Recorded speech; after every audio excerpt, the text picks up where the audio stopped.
Toy izao indray havana ny tenin-jaraina izay omenantsika anio.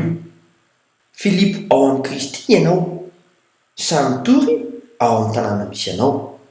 Araka ny voasoratra amin'ny asan'ny apôstôly toko fahavalo andiny fadimy vaky toy izao amin'ny anaran'i Jesosy hoe: ary Filipo nidina tany amin'ny tanàna any Samaria ka nitory an'i Kristy tamin'ny olona tao. Ho maro ny vahoaka no iny.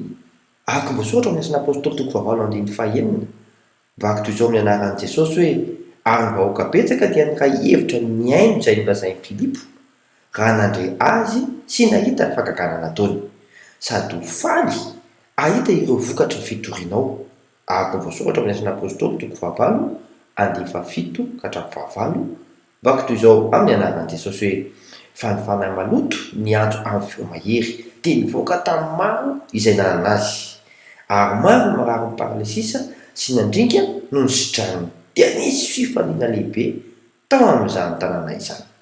Mino mandram-peo ny tompoko.